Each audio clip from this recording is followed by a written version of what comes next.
Welcome back, everybody, to another episode of the C.I.C. Lounge. My name is Peter. I'm Jen. And today we're going to be talking about Lower Decks Season 4, Episode 5. Empathological Fallacies. I'm glad you said that, not me. That was a tongue twister when I was did reading notice, it. like, if you go to Paramount Plus and you click on the episode, it's spelled differently in the lineup on Paramount Plus where you go to click on the episode name than it is in the episode opening. Oh, really? Yeah, there's an O in one and an A in another. Like on Paramount Plus, Empathological is spelt with an A between TH and L and an O in the episode. I thought that was it. I'm like, because I'm just like, empatho, okay. So I wrote it down, and then the opening credits come up, and I'm like, wait, that's not what I have written down. So I got a typo. Oopsie doodles. So who had the typo on the... I'm guessing the typo came from the Paramount Plus, whoever just inputted the episode into their lineup or whatever. Because I can't spell to save my life. I would assume that somebody would have looked over. One would think when the episode opens and it has the episode title, they would fix a typo if it were there. One would think. But it's Lower Decks, and so that maybe the standards just don't really matter. I don't know. Well, I thought this episode was absolutely fantastic. Very, very funny. A lot of Easter eggs, a lot of nods. The fever that Loaxana had in Deep Space Nine that affects Betazoid of a certain age, I thought was a great nod. One of the things I really felt was interesting was Mariner's character wasn't all that different. No, she was just a little more hyperactive, but she was also, what I loved most about Mariner's character in this episode was, like, we've talked about this several times over this season, is that Mariner, she is really, really good at her job, and she could be captain in no time whatsoever, but she constantly self-sabotages. And so with this, she was like everybody else, like, her emotions were on overdrive, but she still had the presence of mind to know that there was something wrong. So when she's like, we should lock all these motherfuckers up, including myself. Right. I was like, holy crap. She knows there's something wrong with herself too. She gets it, but she's just shouting like. I thought Mariner's character was on point. One of the things I loved best about this episode is something that you and I have talked about several times, is the fact that the show, the show itself is allowed so much wiggle room and so many leniencies in breaking the fourth wall, essentially. Oh, yeah. And so when Mariner goes into what's her name? T'Lyn, excuse me.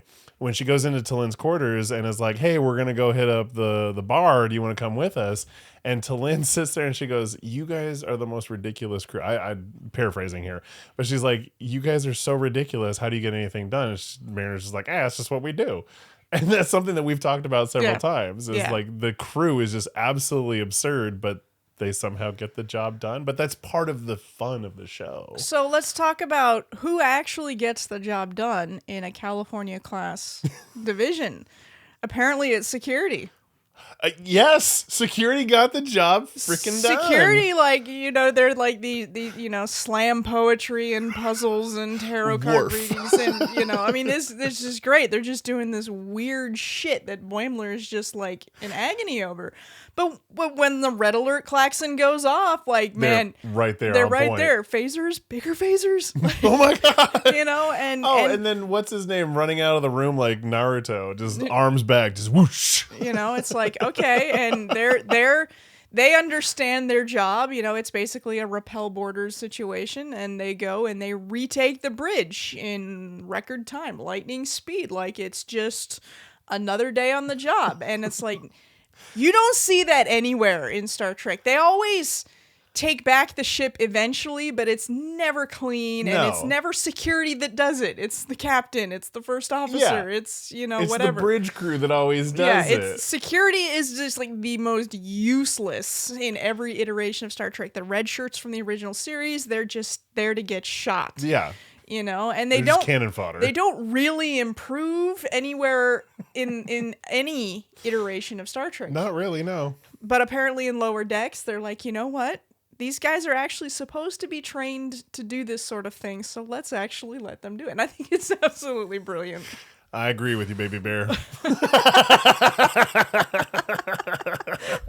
I love that relationship. Oh my god, those two are like Boimler's on his neck trying to do something, and she's just like, he's like, oh, okay, okay, you got me. Congratulations.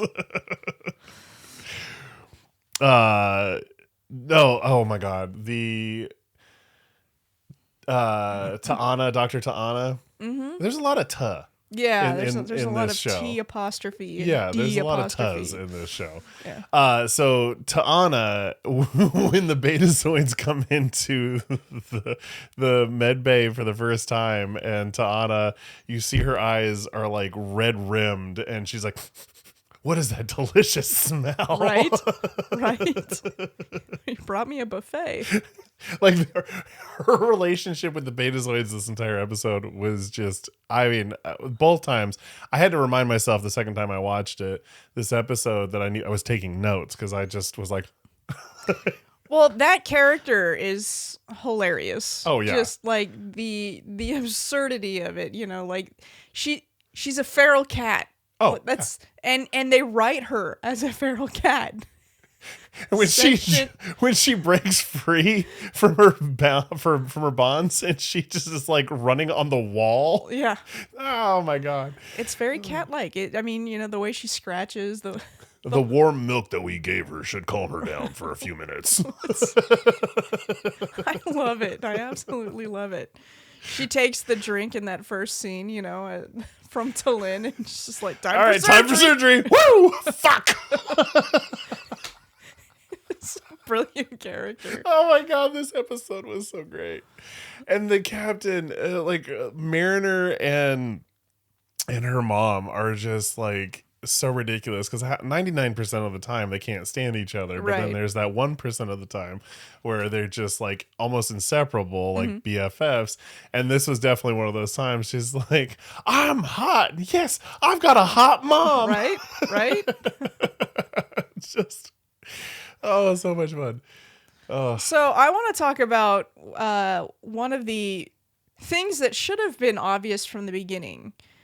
Betazoids as intelligence officers, as a source of intelligence, gathering intelligence. Now, the 3 Betazoids featured in this episode, come to find out, they're working undercover for Betazoid intelligence, not Federation intelligence, not Section 31, not Starfleet intelligence. It's Betazoid intelligence. and why Betazoid seems to think they need their own intelligence separate from everybody else, I don't know. Kind of makes me wonder what's going on Beta Z. I was thinking the same thing. But I mean, I know that like during the Dominion War, Beta Z was under occupation by the Dominion, so maybe there's some, I don't know, something to think about on that. I actually had forgotten about that. Yeah, so that's, that Beta Z was under occupation. I mean, they you never see it; they just talk about it, like reference it. Yeah. Like Betazoid has fallen or whatever. Beta Z has fallen, but in the time frame, Lower Decks does happen after the Dominion War. It's well after, but those scars run deep and wounds take very long to heal. So we've always seen like Betazoids as being fairly passive, telepathic, empathic, passionate, artistic, genteel species, and here you have these 3 older badass women that just kick ass and take names, right? And they're literally on a mission to gather intelligence and to the overarching plot of the season, which is this mysterious alien race that's taking out ships from different species. So, like, their mission is valid, and they're using their telepathic skills to gather intelligence, and we'll talk whether or not that's legal by Federation standards. And my guess is that it's probably not legal by Federation standards, but they're not acting on behalf of the Federation. They're acting on behalf of their own sovereignty as Betazoid intelligence, which is kind of where I so it's feel a little bit of wiggle room for the Federation. And it depends. Like, it implied that they don't necessarily have to share whatever intelligence they gather with the Federation, because again, they're acting on their own, and when they when the tension or the conflict in the episode is when these three women are basically being accused of affecting the emotional status of the crew, they're afraid they're going to be locked up. And that's when they react. And my guess is that their overreaction is a result of the emotional distress that they're under, because they did severely overreact to the point of their own detriment, like in wanting to cross the Romulan neutral zone. Like there's no good ending when you do that. Well, if you notice, I kind of noticed the first time I watched it, but then I was really paying attention the second time I watched this episode. Every time T'Lyn, after she has had this kind of breakdown and starts affecting everybody, starting with Mariner, everybody that she comes into contact with, it's not so much contact, it's when she actually engages with the conversation, they get dark circles under their eyes. Yeah. And when she actually started talking to or said something to the Betazoids, that's when they started overreacting. So it wasn't so much that the captain was going to lock them up or put them in their room. It was when T'Lyn said something. That's when all of a sudden they were like, no, you're fucking not. Excuse my language. Well, yeah, for me, it was interesting. Like, okay, I'm trying to follow the story from what their objective is and how they're being influenced by this effect that T'Lyn is causing on them. Yeah. And it, like, they're supposed to be highly trained intelligence assets who are like basically posing as party girls, older party girls, whatever. I'm not judging, but I'm Forever 21, baby. Right? But like, okay, you think you're going to be locked up. You take over the ship, and then you decide to take a shortcut back home to Beta Z through Romulan held space. Yeah, okay. Like, that's smart. That seemed like a bit extreme. I was having a little bit of trouble following that motivation in this particular storyline, because I'm like, well, they're not actually acting in opposition to the Federation or even to Starfleet or even what Starfleet wants. Like, even if they were going to be locked up, I could understand them taking control of the ship. I could not make that connection that they would be driven to get to Beta Z at all costs through Romulan space, knowing they wouldn't survive the trip. Yeah. Like, that to me was the only part of the episode I felt like really didn't make any sense. Of course, it sets up this funny little bit about Romulans lurking, I texted you the line, let's go over to Sector 87 and lurk there. Right? Like, they get right up to the neutral zone and then they back off, and then everyone on the Romulan bridge like, "Aw." I love what the captain says is like, did you really think they were going to come through? Right. You all knew. Right? They never do. They never cross the neutral zone. But the fact that they appear right after the Cerritos fly us away and they're like, ah. Yeah. That's fun. That's one of the things I love about this show is like the tropes, and they make fun of themselves, and they call out Star Trek for all the annoying little inconsistencies that the show has, which just makes it more enjoyable for me anyway. I love it. Well, and there's so many subtle references, and you sent me a picture while you're watching the episode of the crew member wearing the game headset from the Next Generation episode, The Game. It's like, it's that kind of subtlety that's thrown in. Those Easter eggs, I absolutely love looking for those. Oh, so many references to the old school show, TNG, Deep Space. I mean, there was an entire episode devoted to Voyager. I love this show. But like the security division doing like security officer charades and doing Odo. And he's like, it's Constable Odo from Deep Space Nine. And the puzzle of Reed. Oh my God, yes. From Enterprise. Right. It's just like all these nods, it's like all, and I think I appreciate that about Lower Decks, is that it's inclusive of all iterations of Star Trek. And because some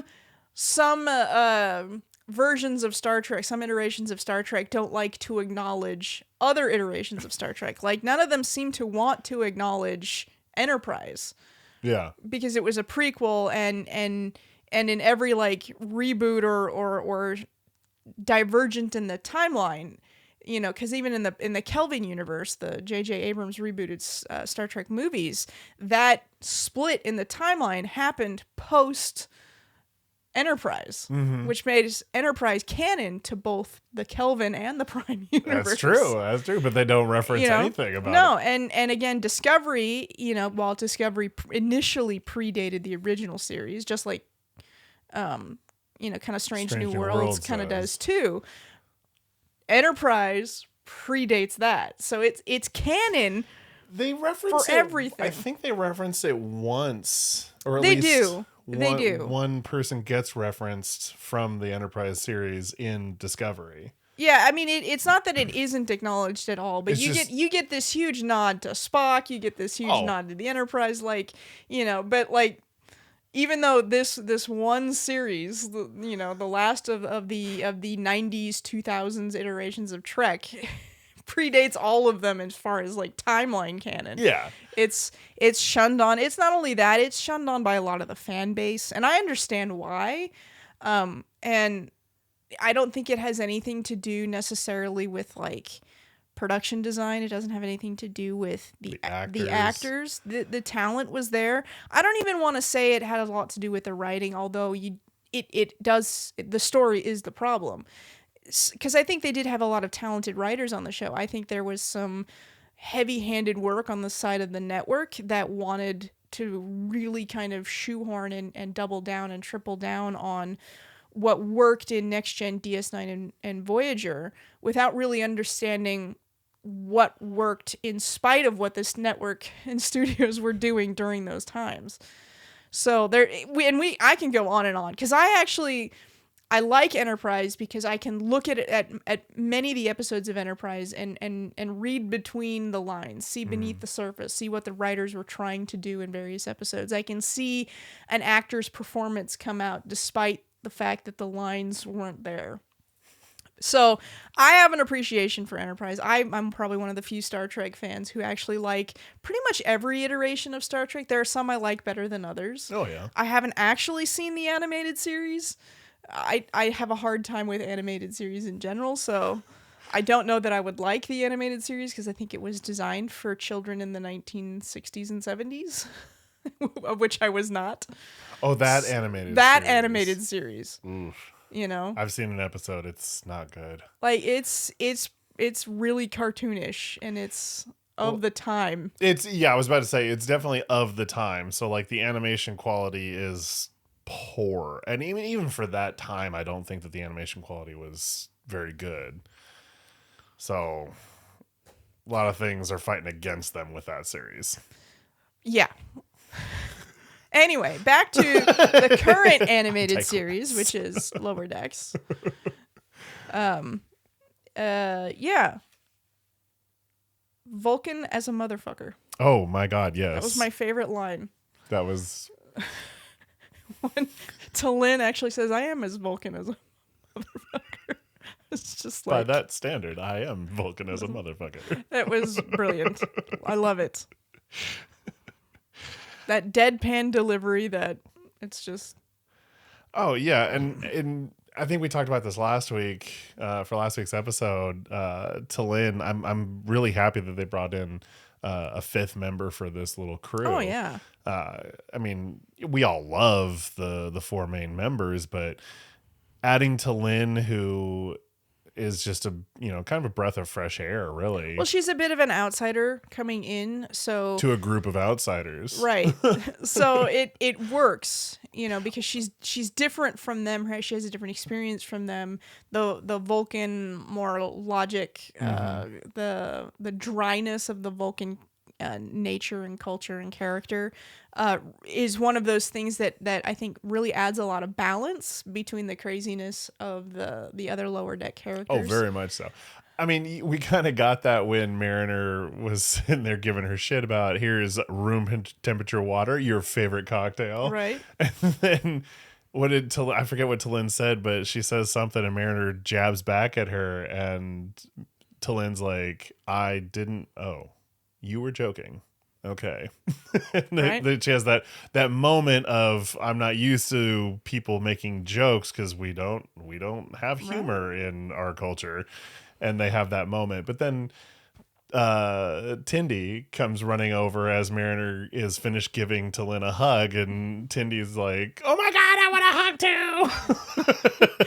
Let's go throw some clay. Let's do this. What do you want to do? I will do anything. I will do anything. So Tindy really didn't change all that much either. No, she just was more intense. I mean, Rutherford didn't really change all that much. He just took his clothes off. Yeah. I can't hold back my emotions.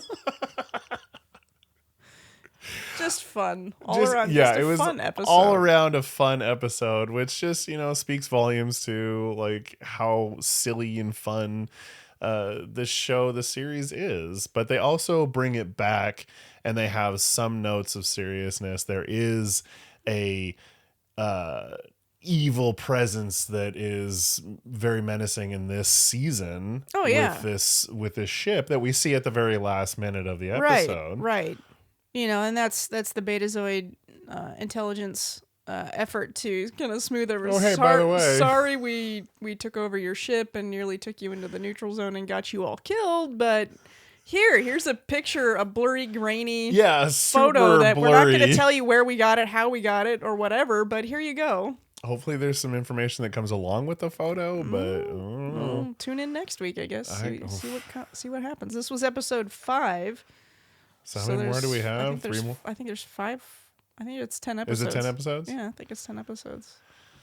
Well, so we'll see what happens. I'm looking forward to seeing what happens. So, any other nuggets you got for us? No, I think that's it for this week. All right. Well, thank you all so much for joining us for another episode of the C.I.C. Lounge.